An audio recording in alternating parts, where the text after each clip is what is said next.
Hi everyone, welcome to my channel. இது என்ன மரம்னு பார்த்தீங்கன்னா வாட்டர் ஆப்பிள் மரம். இது கோயம்புத்தூரில் எனக்கு தெரிஞ்ச ஒரு அக்கா வீட்டில் வந்துட்டு இருக்குது. எப்போவுமே வந்துட்டு அவங்க வீட்டில் தான் நான் வந்துட்டு ஆர்கானிக் வெஜிடபிள்ஸ்லாம் வாங்குவேன். ஸோ இந்த டைம் வந்து வாட்டர் ஆப்பிள் சீசன் இருக்குது அப்படின்றதால ஃப்ரெஷ்ஷாக போய் வாங்கிட்டு வரலான்ட்டு இப்போ ஃப்ரெஷ்ஷாக அவங்க வந்து பறித்து கொடுத்துட்ருக்காங்க. நேமுக்கு ஏற்ற மாதிரியே இதில் வந்துட்டு வாட்டர் கண்டென்ட் ரொம்பவே அதிகமாக இருக்கும். ஒரு பைட் பண்ணாலே நமக்கு வாட்டர் வந்து அவ்வளோ தெரியும் சாப்பிட்றப்போ. ஸோ ட்ராவல் டைமில் வந்துட்டு நீங்கள் வாட்டர் ஆப்பிள் எங்கேயாவது பார்த்தீங்கன்னா கண்டிப்பாக வாங்கி வச்சுக்கலாம். ஏன்னா இது வந்துட்டு வாட்டர் நிறையா இருக்கிறதால நம்மளோட தாகத்தை நல்லாவே தணிக்கும். இதில் வந்து நியூட்ரியன்ஸ் வேல்யூ வந்து நிறையாவே இருக்குது அப்படின்னு சொல்கிறாங்க.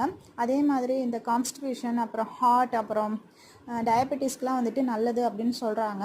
அதே மாதிரி இதில் சைட் எஃபெக்ட் வந்து எந்த அளவுக்கு இருக்குது அப்படின்றது ரிசர்ச்சில் தெரியல. அதேமாதிரி சைட் எஃபெக்டே இல்லைன்னு சொல்கிற அளவுக்கு ரிசர்ச் இல்லை அப்படின்னு சொல்கிறாங்க. ஸோ நீங்கள் வந்துட்டு ப்ரெக்னென்ட் லேடிஸ், பிரஸ்ட் ஃபீடிங் உமன்லாம் வந்துட்டு இதை வந்து எடுத்துக்கிற மாதிரி இருந்தால் டாக்டர்கிட்ட ஒரு டைம் கன்சல்ட் பண்ணிவிட்டு எடுத்துக்கோங்க. ஆனால் வாட்டர் கண்டென்ட் செம்மையாக இருக்கும், ரொம்பவே ஹெல்த்தியாகவும் இருக்கும்.